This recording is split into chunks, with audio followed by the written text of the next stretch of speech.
اللهم صل على سيدنا. بسم الله الرحمن الرحيم. وعد السامعين، السلام عليكم ورحمة الله وبركاته. آج آپ کے سامنے نبی کریم صلی اللہ علیہ وسلم کے مکی دور کے چند اہم واقعات پر روشنی ڈالیں گے. ہمارے پیارے نبی حضرت محمد صلی اللہ علیہ وسلم کی زندگی کا مکی دور اسلامی تاریخ میں بہت اہمیت رکھتا ہے. یہ وہ وقت تھا جب آپ صلی اللہ علیہ وسلم کو مکہ میں نبوت ملی اور اسلام کی دعوت کا آغاز ہوا. جب نبی کریم صلی اللہ علیہ وسلم نے مکہ میں پہلی مرتبہ اسلام کی دعوت دی تو آپ صلی اللہ علیہ وسلم کو بہت ہی مشکلات اور مخالفت کا سامنا کرنا پڑا.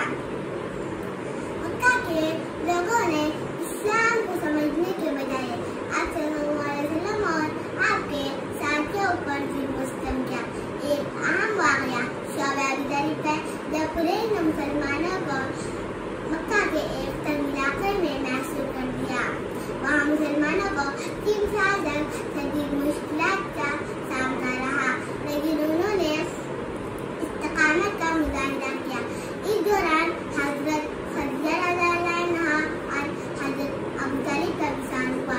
ان کے انتقال کے بعد نبی صلی اللہ علیہ وسلم کو بہت دکھ پہنچا اور اس مثال کو عملاً کہا جاتا ہے. یہ مکی دور ہمیں یہ سکھاتا ہے کہ مشکلات اتنی ہی بڑی کیوں نہ ہو، صبر اور استقامت سے ہم ہر چیلنج کا سامنا کر سکتے ہیں.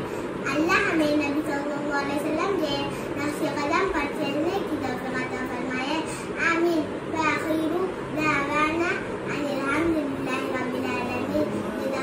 صل على سيدنا محمد.